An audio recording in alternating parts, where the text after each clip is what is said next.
कल कक्षा 10वीं का 4 अक्टूबर को विज्ञान विषय का पेपर है, इसलिए आज मैं आपको इस वीडियो में विज्ञान विषय का सैंपल पेपर सोल्व करवाऊंगा, जिससे कि आपकी एग्ज़ाम के लिए अच्छे से तैयारी हो जाए। जैसा कि आप देख सकते हैं 10वीं कक्षा के लिए है, विज्ञान विषय का है। क्वेश्चन पेपर को सोल्व करने के लिए आपको 90 मिनट मिलेगी और 40 नंबर का आपका क्वेश्चन पेपर आएगा। अब इस क्वेश्चन पेपर के क्वेश्चन देखते हैं। सबसे पहले सेक्शन ए के अंदर ऑब्जेक्टिव टाइप क्वेश्चन आएंगे और पहला क्वेश्चन है इसके अंदर, किसी वाहन का पार्श्व दृश्य देखने के लिए कौन सा दर्पण प्रयुक्त किया जाता है, यानी कि गाड़ियों के अंदर पीछे देखने के लिए कौन सा शीशा यूज किया जाता है। तो इसका आंसर है उत्तल, यानी कि गाड़ियों में उत्तल लेंस का प्रयोग किया जाता है। उसके बाद अगला क्वेश्चन है क्वेश्चन नंबर 2, आकाश का रंग नीला होता है प्रकाश के, तो इसका आंसर है प्रकीर्णन से। तो ऑप्शन सी जो है आपका आंसर है। यहाँ पर रासायनिक अभिक्रिया दी गई है और ये पूछा गया है कि कौन सी अभिक्रिया है, तो ये वाली जो अभिक्रिया ये है ऑप्शन ए संयोजन अभिक्रिया। उसके बाद अगला क्वेश्चन है क्वेश्चन नंबर 4, धातु के साथ अम्ल की अभिक्रिया होने पर सामान्यतः कौन सी गैस निकलती है। तो इस क्वेश्चन का आंसर है हाइड्रोजन। तो ऑप्शन बी जो है आपका आंसर होगा। उसके बाद अगला क्वेश्चन है स्वयंपोषी पोषण के लिए आवश्यक है, तो इसका आंसर है उपरोक्त सभी। ऑप्शन डी जो है आपका आंसर है। उसके बाद अगला क्वेश्चन है, हमारे शरीर में नियंत्रण एवं समन्वय का कार्य हार्मोन तथा डैश द्वारा होता है। तो इसका आंसर है ऑप्शन सी तंत्रिका तंत्र। उसके बाद अगला क्वेश्चन है क्वेश्चन नंबर 7, निम्न में से कौन मानव में मादा जनन तंत्र का भाग नहीं है। तो क्वेश्चन 7 का जो आंसर है वो है शुक्रवाहिका। तो इसका आंसर है ऑप्शन डी शुक्रवाहिका।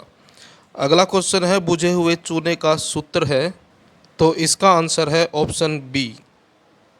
नेक्स्ट क्वेश्चन है, नींबू में कौन सा प्राकृतिक अम्ल पाया जाता है। तो इसका आंसर है सेट्रिक अम्ल। ऑप्शन बी जो है आपका आंसर है।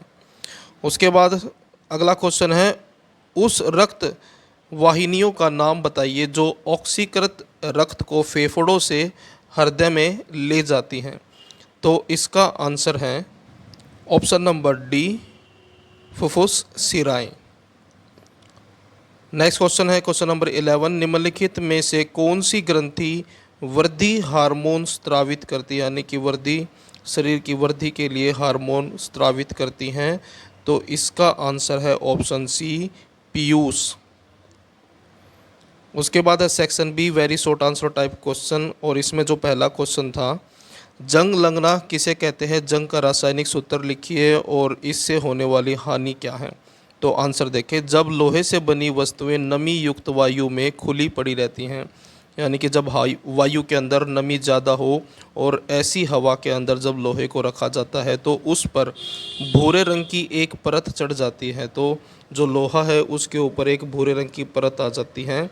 इस प्रक्रिया को जंग लगना कहते हैं, यानी कि जो परत आती है इस प्रक्रिया को जो है जंग लगना कहते हैं।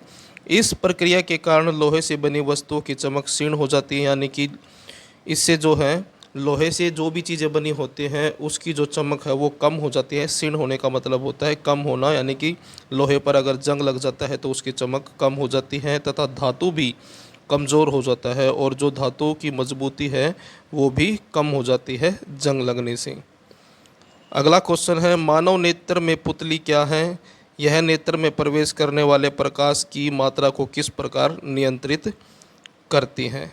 तो आंसर देखें, पुतली आइरिस परितारिका, जिसको परितारिका के नाम से भी जानते हैं, के मध्य एक महीन छिद्र होता है, यानी कि बीच में एक छोटा सा छिद्र होता है जो नेत्र में प्रवेश करने वाले प्रकाश की मात्रा को नियंत्रित करता है, यानी कि इसका काम है कि आँख के अंदर जो प्रकाश जाता है उसकी मात्रा को नियंत्रित करना, यानी कि कंट्रोल करना। जब प्रकाश की तीव्रता अधिक होगी, यानी कि जब तेज़ प्रकाश होगा, तेज़ धूप होगी, तो पुतली सिकुड़ जाती है। तो जो पुतली है वो सिकुड़ जाती है, यानी कि छोटी हो जाती है, ताकि नेत्र में कम मात्रा में प्रकाश प्रवेश पा सके, यानी कि ताकि आँखों के अंदर कम प्रकाश यानी कि कम लाइट जा सके। जब प्रकाश की तीव्रता कम होती है, यानी कि जब लाइट कम होती है, तो पुतली फैल जाती है। यानी कि जब ज़्यादा प्रकाश हो तो पुतली सिकुड़ जाती है और जब कम प्रकाश हो तो पुतली जो है फैल जाती है, ताकि प्रकाश अधिक मात्रा में आँख में प्रवेश कर सके। यानी कि फैलती इसलिए है कि ज़्यादा प्रकाश आँख के अंदर जाए, और ऐसा करने से क्या होगा कि हमें जो अंधेरे के अंदर जो वस्तुएं हैं वो आसानी से दिख जाएंगी, कम प्रकाश में भी हम वस्तुओं को आसानी से देख सकें।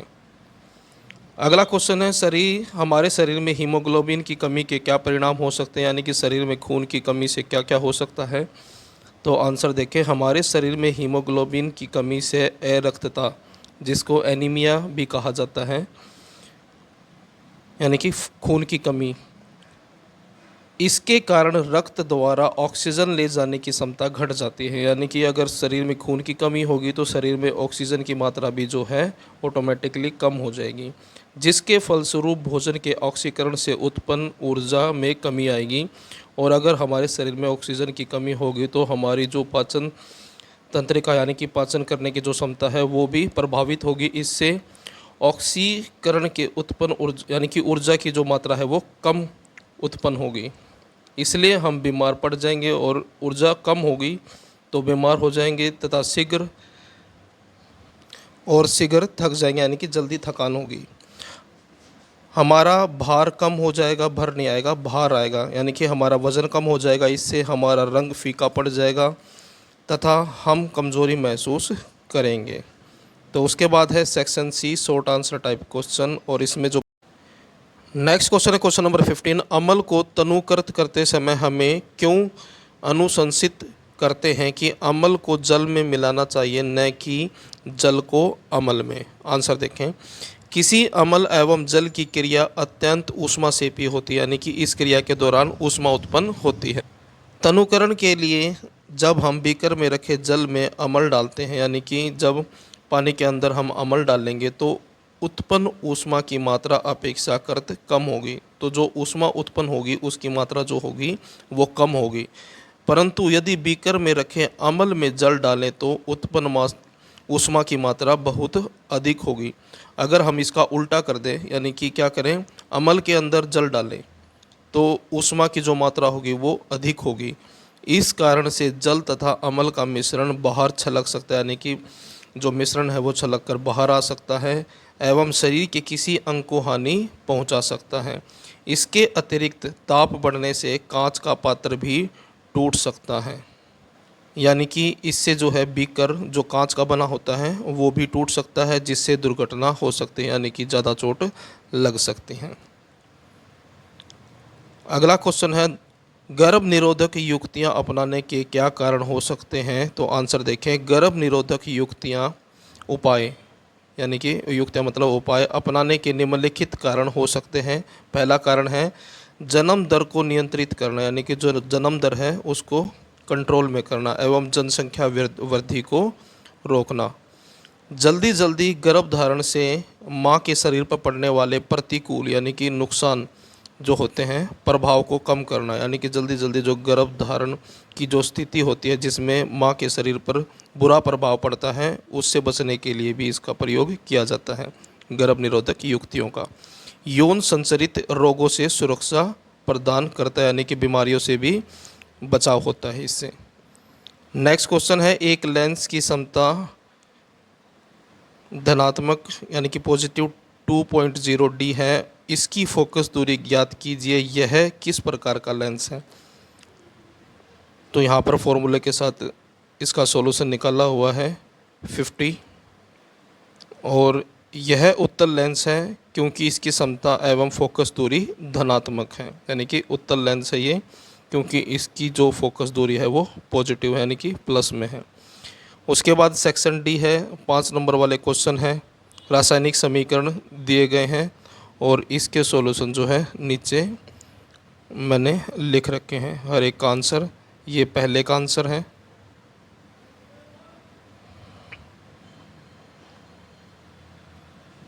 उसके बाद ये दूसरे का, सी का, उसके बाद है डी और फिर है ई। उसके बाद अगला क्वेश्चन है, मानव नेत्र की संरचना तथा कार्यविधि का वर्णन करें, या फिर चॉइस में जो क्वेश्चन दिया गया है, प्रकाश अपवर्तन किसे कहते हैं, अपवर्तन के नियम लिखो। तो यहाँ पर आंसर में प्रकाश अपवर्तन के बारे में बताया गया है। प्रकाश अपवर्तन, प्रकाश जब एक पारदर्शक माध्यम में से दूसरे पारदर्शक माध्यम में प्रवेश करता है तो वह अपने पथ से विचलित हो जाता है। प्रकाश का इस प्रकार अपने पथ से विचलित होना प्रकाश का अपवर्तन कहलाता है। यानी कि इसमें यह बताया गया है, जब लाइट को एक पारदर्शक माध्यम, पारदर्शक मतलब जिसमें से आर पार देखा जा सके, उसमें से गुजारा जाता है तो लाइट जो है अपने पथ से विचलित हो जाती है, यानी कि थोड़ी से उसका रास्ता है वो बदल जाता है, और इस पथ से विचलित होने को ही प्रकाश का अपवर्तन कहते हैं।